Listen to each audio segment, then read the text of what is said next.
ओम अज्ञानतिमिरान्धस्य ज्ञानाञ्जनशलाकया चक्षुरुन्मीलितं येन तस्मै श्रीगुरु। जय श्री कृष्ण चैतन्य प्रभु नित्यानंद, श्री अद्वैत गदाधर श्रीवासादि गौर भक्तवृंद। हरे कृष्ण कृष्ण कृष्ण हरे हरे राम राम हरे हरे। हरे कृष्ण कृष्ण कृष्ण कृष्ण हरे।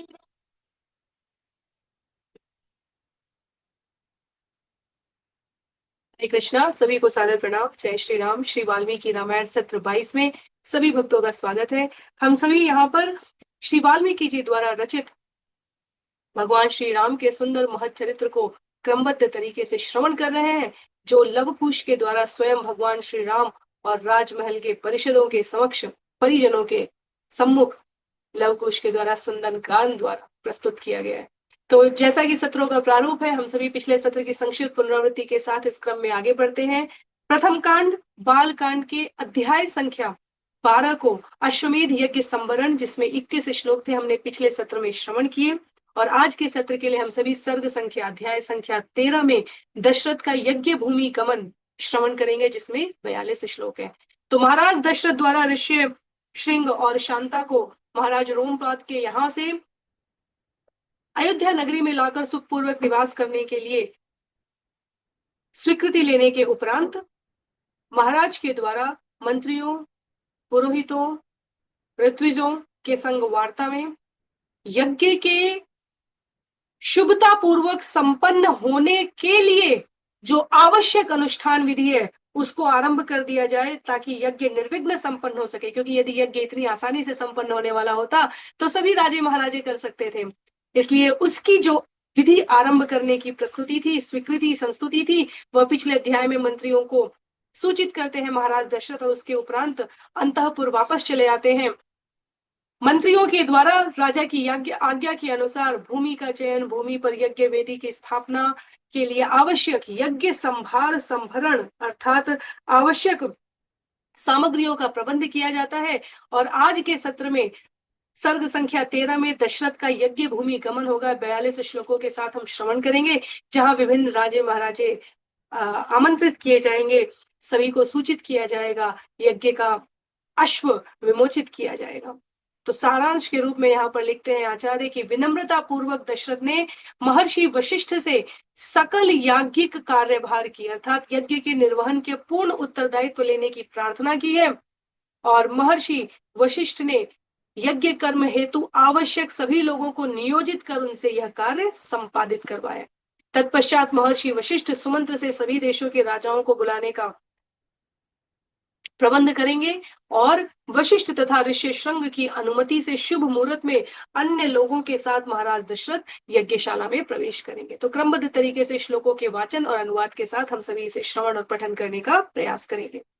पुनः प्राप्ते वसन्ते तु पूर्णः संवत्सरो अभवत्, प्रसवार्थं गतो यष्टुम हयमेधेन वीर्यवान। जब पुनः वसंत आया तब 1 वर्ष पूर्ण हो गया था। तो पिछले वसंत में हमने श्रवण किया था, चैत्र मास की पूर्णिमा पर यह प्रबंधन आरंभ किया गया था और शक्तिशाली महाराज तदंतर प्रसव हेतु अश्वमेध यज्ञ करने के लिए उद्यत होते हैं। तो सांग्रहणी इष्टि का अनुष्ठान प्रथम वसंत ऋतु में चैत्र पूर्णिमा के दिन किया है। द्वितीय दिवस उन्होंने ब्रह्मोदन अनुष्ठान किया है, आचार्य बताते हैं, जिसमें यज्ञ के प्रधान ऋत्विक को औदन पका हुआ चावल वितरण, मेध्य अश्व बंधन, मेध्य अश्व स्नापन, प्रोक्षण अश्व को स्नान कराना, अश्व पर पवित्र जल छिड़कना आदि शास्त्रानुसार विधि पूर्वक अश्व का विमोचन किया गया है। और तदंतर शास्त्रोक्त शास्त्र के कहे गए वचन के नियमानुसार प्रतिदिन सावित्र आदि होम यज्ञ कर्म किया गया है। जब एक संपूर्ण वर्ष समाप्त हुआ है तब द्वितीय वसंत में वे यज्ञ भूमि के लिए प्रस्थान कर रहे हैं। 1 वर्ष पूर्ण हो गया था, इसके लिए आचार्य लिखते हैं, अर्थात इस दिन अमावस्या थी। आगामी पूर्णिमा के दिन प्रसव हेतु अश्वमेध यज्ञ के संपादन के लिए महाराज दशरथ सरयू के उत्तरी तट पर स्थित यज्ञ भूमि जाते और विहित है, सूचित करते हैं हमें यहाँ पर तात्पर्य में कि प्रथम वर्ष की समाप्ति पर अमावस्या के दिन अग्निवेदी अग्निगृह का निर्माण तथा यज्ञ भूमि में ही तैद्रादवीय अनुष्ठान में दीक्षित होकर आदि अनुष्ठानों का निष्पादन किया जाना चाहिए। इसलिए यह यहाँ पर अमावस्या के दिन की महत्ता बताते हुए उस दिन संपादित किए जाने वाली विधियों का उल्लेख है। श्लोक संख्या 2 में अभिवाद्य वशिष्ठम च न्यायतः प्रतिपूज्य च अब्रवीत् प्रश्रुतं वाक्यं प्रसवार्तं द्विजोत्तमम् यज्ञो मे क्रियतां विप्र यथोक्तं मुनिपुंगव। वशिष्ठ का अभिवादन कर तथा शास्त्र अनुसार उनकी पूजा कर पुत्र प्राप्ति हेतु उन्होंने द्विजोत्तम से विनय पूर्वक यह वाक्य कहे। क्या कहे? द्विजों में श्रेष्ठ हे विप्र हे मुनि पुंगव, कृपया मेरे इस यज्ञ का संपादन करें जो शास्त्रोक्त यथा विधि प्रारंभ हो गया है। तो शास्त्र के अनुसार ब्रह्मोदन अनुष्ठान जिससे ब्रह्मा ऋत्विक स्वीकार किए गए हैं और अश्वमेध यज्ञ के अंत तक यज्ञ के यजमान के लिए किसी भी कार्य को स्वतंत्र रूप से करना निषेध बताया गया है। इसलिए अर्धव्यू ऋत्विक ही उत्तरदायी बताए गए हैं और महर्षि वशिष्ठ को इसके लिए स्वीकृत किया गया है। तो महाराज दशरथ अब महर्षि वशिष्ठ से निवेदन कर रहे हैं, यथा न विघ्न क्रियते यज्ञांगेषु विधीयताम, कृपया इसे इस प्रकार संपन्न करें कि द्रव्य प्रबंधन, देवता आवाहन तथा यज्ञ कर्म के संपादन आदि में कोई विघ्न उत्पन्न न कर सके। भवान स्निग्ध सूह्यमन्य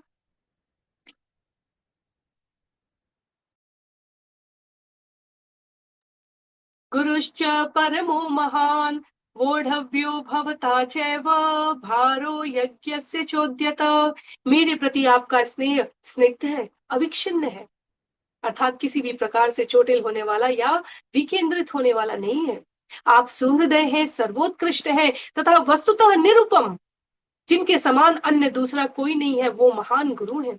अतः उद्यत आरंभ किए जा चुके यज्ञ का कार्यभार दायित्व आपके द्वारा ही वहन किया जाना चाहिए। पुरोहितों में उत्कृष्ट वशिष्ठ के द्वारा जो अतुलनीय है, महाराज दशरथ इस प्रकार से यज्ञ के एक ऋत्विक के रूप में कर्तव्य के निर्वहन के लिए अनुरोध करते हैं। तथेति च स राजान अब्रवीद्विजसत्तम करिष्ये सर्वमेवैतद् भवता यत् समर्थितम्। द्विज सत्तम ने राजा से कहा, उचित है, आपने जिसके लिए भी सम्यक प्रार्थना की है मैं वह सब कुछ करूंगा।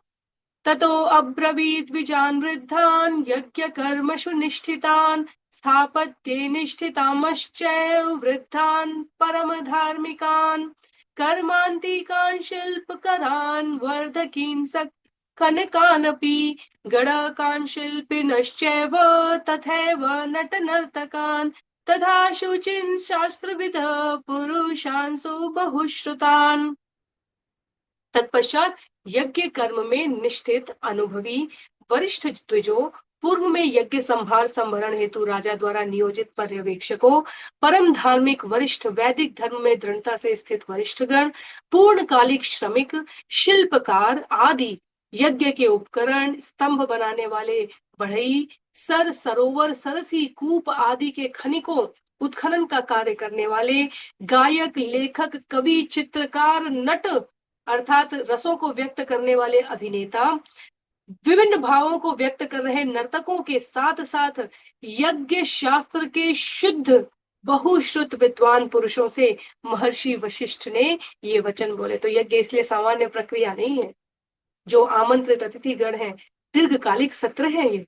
इसके लिए सभी प्रकार की व्यवस्था, स्तंभ आदि निर्माण, शिल्पीकार, बढ़ईगण, नट नर्तन, भाव, मनोरंजन, जिसमें चेतना परस्पर भगवत स्मृति में संलग्न रह सके, इस प्रकार के कार्यों में लगे रहने वाले नट नर्तक, कवि, चित्रकार और यज्ञ शास्त्र के बहुश्रुत विद्वान, इन सभी से महर्षि वशिष्ठ, इन सबको आमंत्रित किया गया है और इन सभी से महर्षि वशिष्ठ, जिन्होंने इसके नियोजन का उत्तरदायित्व लिया है, मुख्य ऋतु के रूप में कहते हैं, यज्ञ कर्म समीहंताम भवंतो राजशासनात् इष्टका बहुसाहस्त्री शीघ्रमान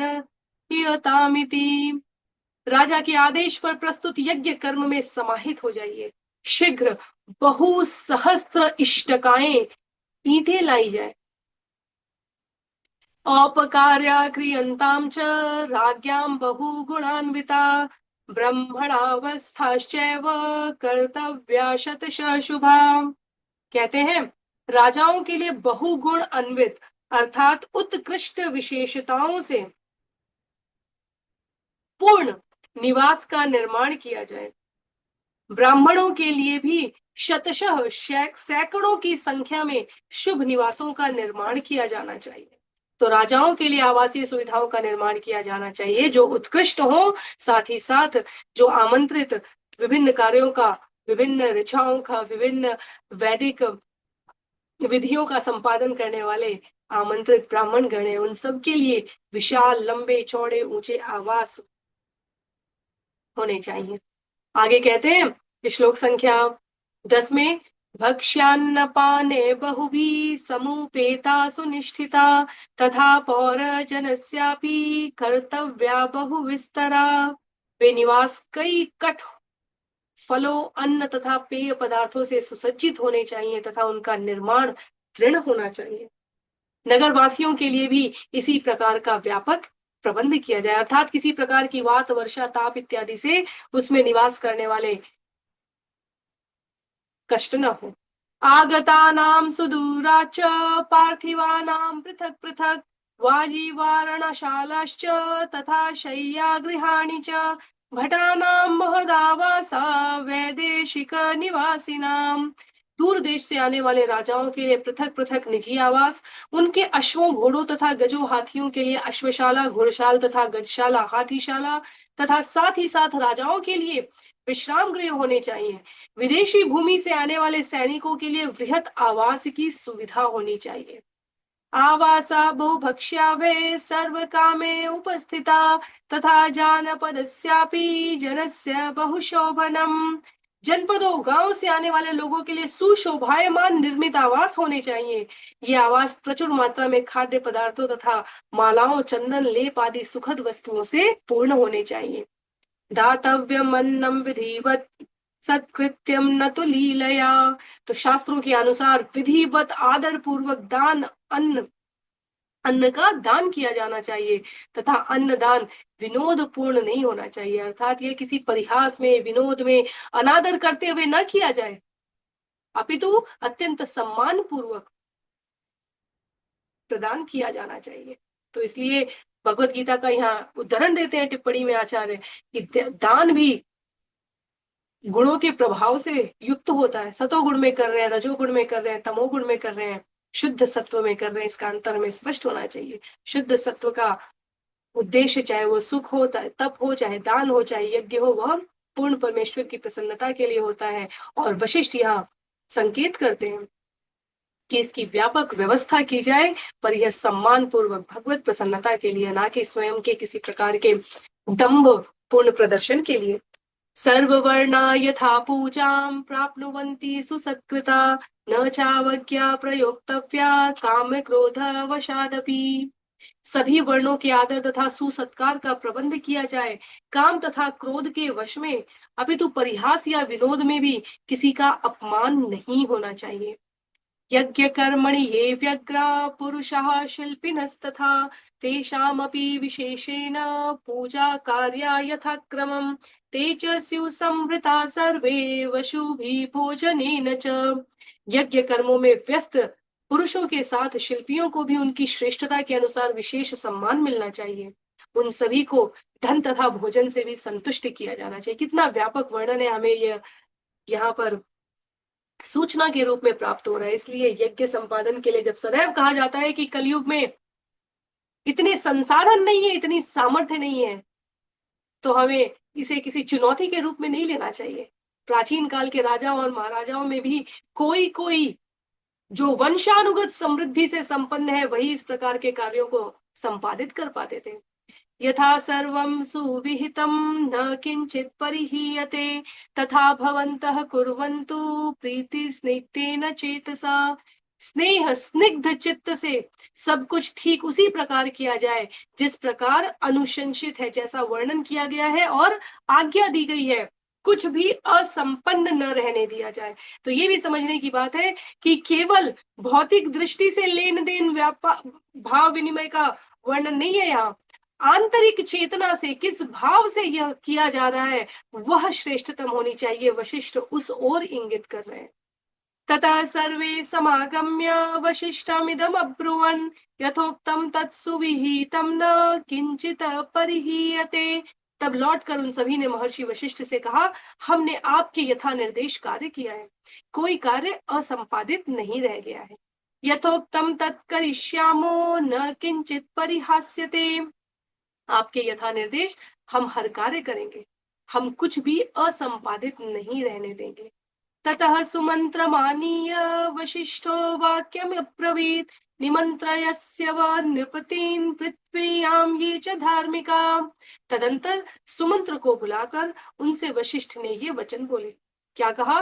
पृथ्वी पर के सभी धार्मिक वैदिक धर्म का पालन करने वाले राजाओं को निमंत्रित किया जाए।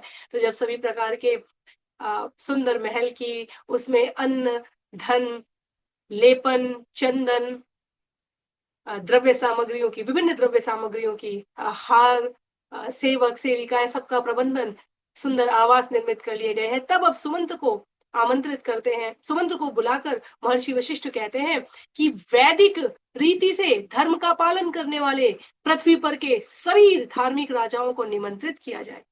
ब्राह्मणान् क्षत्रियान् वैश्यान् शूद्रान् शैव सहस्रशः समानयस्व सत्कृत्य सर्वदेशेषु मानवान्।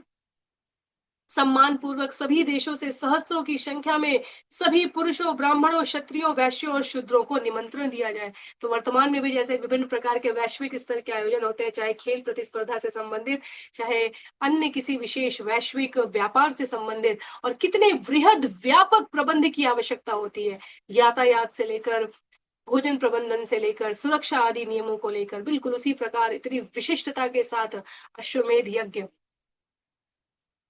निकट रूप से यदि हम तुलना कर सकें तो उल्लेख किया जा रहा है। अन्यथा द्रव्य सामग्री के रूप में देखा जाए तो बहुत ऊपर की विशाल प्रबंधन की आवश्यकता है। मिथिलाधिपतिं शूरं जनकं सत्य विक्रमं निष्ठितं सर्वशास्त्रेषु तथा वेदेषु निष्ठितं तमानय महाभागं स्वयं एव सुसत्कृतं पूर्व संबंधिनं ज्ञात्वा ततः पूर्वं ब्रवीमि ते। उचित सम्मान के साथ मिथिलाधिपति जनक को आप स्वयं लाएं। वे वीर सत्य विक्रम हैं, महाभाग्यशाली हैं, समस्त शास्त्रों तथा वेदों में निष्ठित हैं। मैं उन्हें चिरंतन सुहृदय के रूप में जानता हूं, अतः मैं अन्य किसी के पूर्व उनका उल्लेख कर रहा हूं। तो जनक को बुलाने के लिए ये व्यक्तिगत आमंत्रण है महर्षि वशिष्ठ के द्वारा कि सुमंत्र को स्वयं जाना चाहिए, दूतों के माध्यम से केवल उन्हें संदेश नहीं भेजा जा सकता। तथा काशीपतिं स्निग्धं सततं प्रियवादिनं भयस्यं राजसिंहस्य स्वयं एवानयस्वः। काशी राज को लाने के लिए भी आपको स्वयं जाना चाहिए। वे मित्रवत हैं, सतत प्रियवादी हैं तथा राजसिंह अर्थात सम्राट के समकालीन हैं। तो इस प्रकार सुमंत्र को कहते हैं महर्षि वशिष्ठ की जनक को, महाराज जनक को और काशीराज को आप स्वयं लाए। तथा कैकेय राजानं वृद्धं परम धार्मिकं श्वशुरं राजसिंहस्य सपुत्रं त्वं इहानय। पुत्र सहित कैकेय राज को लाइए। राजा वृद्ध है, परम धार्मिक है तथा राजसिंह अर्थात सम्राट के स्वसुर है। अंगेश्वरम महाभागम रोमपादम सुसत्कृतम वयस्यम राजसिंहस्य समानय यशस्विनम। तो महाभाग्यशाली अंगराज रोमपाद को स्वयं लाइए, वे सुसत्कृत तथा सम्राट के यशस्वी समकालीन है। तो इस प्रकार से ये वर्णन है विभिन्न राजाओं महाराजाओं का, उनकी वरीयता, उनकी विशिष्टता, उनकी संबंधों में सुमधुरता के आधार पर अंततः जो सभी आमंत्रित हैं वो वेदज्ञ हैं, वेद के नियमों के अनुसार धार्मिक रूप से व्यवहार करने वाले सुचरित्रवान राजाओं को यहाँ आमंत्रित करने की बात की गई है। तथा कौशल राजानं भानुमन्तं सुसत्कृतं मगधाधिपतिं शूरं सर्वशास्त्र विशारदं प्राप्तिज्ञं परमोदारं सत्कृतं पुरुषर्षभं राज्ञ शासनमादाय चोदयस्व नृपर्षवान्। सुसत्कृत कौशल राज भानुमान को तथा शूर, सर्वशास्त्र विशारद, परम उदार, सुसत्कृत पुरुषर्षभ, पुरुषों में जो सिंह के समान, मगध के अधिपति प्राप्तिज्ञ को लेकर आइए। राजा के आदेश से इन राजाओं को निमंत्रित कीजिए। प्राचीनान सिंधु सौवीरान, सौराष्ट्रेयांश पार्थिवान, दाक्षिणात्यान नरेंद्रांश, समस्तानान यस्वः। पूर्वी देश के राजाओं को आमंत्रित करें, सिंधु, सौवीर तथा सौराष्ट्र से पश्चिम के राजाओं को आमंत्रित करें। साथ ही साथ दक्षिण के सभी राजाओं को दूतों के माध्यम से संदेश भेज दें। संति स्निग्धाश्च ये चान्ये राजान पृथ्वी तले, तानानय यथा क्षिप्रम सानुगान सह बांधवान। सेवकों एवं बंधु बांधवों सहित पृथ्वी तल के अन्य सभी स्निग्ध राजाओं को यथाशीघ्र आमंत्रित किया जाए। वशिष्ठ वाक्यम तच्छ्रुत्वा सुमंत्रस्त्वरितस्तदा व्यादिशत् पुरुषांस्तत्र राज्ञा मानयने शुभान। वशिष्ठ के वचनों को सुनकर राजाओं को लाने हेतु सुमंत्र ने अविलंब विश्वास पात्र पुरुषों को प्रेषित किया है। स्वयं एव हि धर्मात्मा प्रययो मुनि शासनात्, सुमंत्रस्त्वरितो भूत्वा समानेतुम महीक्षित। मुनि वशिष्ठ के आदेश पर स्वयं को शीघ्र सज्जन कर उन राजाओं को लाने के लिए धर्मात्मा सुमंत्र प्रस्थान कर गए, जिन्हें जिन्हें लाने के लिए बोला गया था। ते च कर्मान्तिका सर्वे वशिष्ठाय च धीमते, सर्वं निवेदयन्ति स्म यज्ञे यदुपकल्पितम्। सभी श्रमिक गण धीमान वशिष्ठ के समीप आकर यज्ञ हेतु निर्मित प्रत्येक वस्तु के विषय में सूचना दे रहे थे।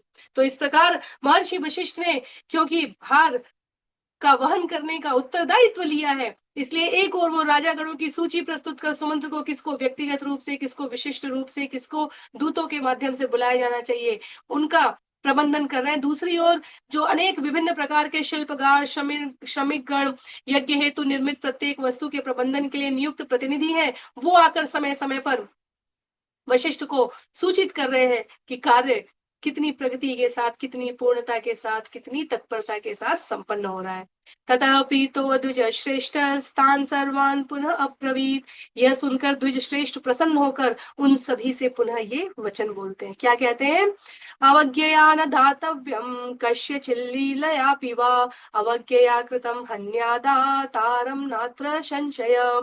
अनादर भाव अपितु परिहास या विनोद में कुछ भी दान न दें। अनादर भाव से दिया गया दान दाता का नाश कर देता है, इसमें कोई संशय नहीं है। तो व्यवहारिक सूचनाएं हमें प्राप्त हो रही है। दान देने में विनम्रता, दान देने में सदाशयता, दान देने में जीवन में इस बात का बोध, इस चेतना का सदैव स्मरण कि मैं मात्र निमित्त हूं, विशेष रूप से प्रभावकारी। अन्यथा यदि दान इसके अतिरिक्त किसी भी अन्य भाव से दिया गया कि मैं तो निमित्त हूं, देने वाले स्वयं पूर्ण पुरुषोत्तम भगवान है, वह दाता का अंततः नाश कर देता है।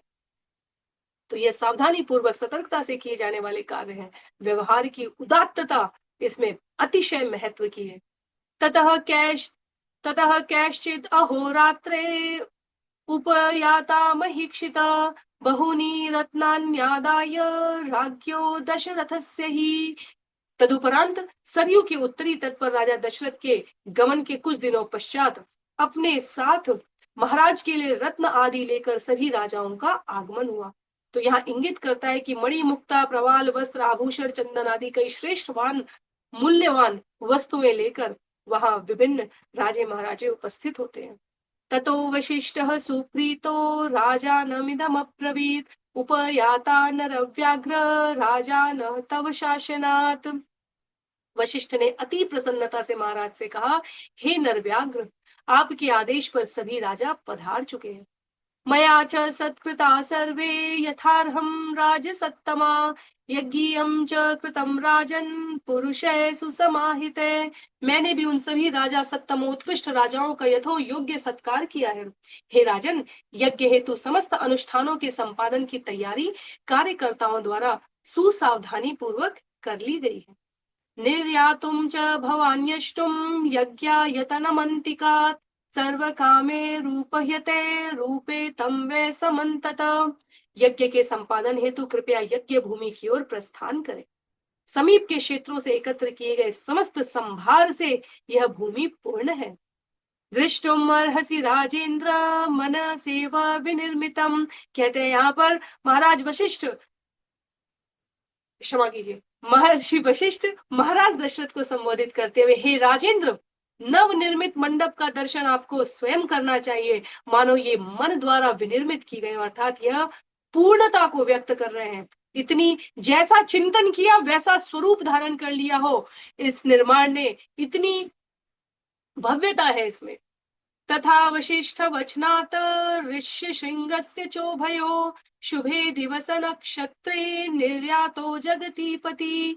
मुनि वशिष्ठ एवं ऋषि श्रृंग के अनुरोध पर शुभ नक्षत्र के प्रभाव में सम्राट ने शुभ दिवस को प्रस्थान किया है। तो यहाँ उल्लेख है कि गृह त्याग करके ब्राह्मणों के साथ शंख और दुंदुभ की मंगल ध्वनि एवं मंत्रोच्चारण के साथ महाराज यज्ञ भूमि की ओर प्रस्थान करने के लिए रोहिणी शुभ नक्षत्र में औपचारिक रूप से ब्रह्मा ऋत्विक स्वीकृति के द्वारा अपेक्षित ऋषि श्रृंग इत्यादि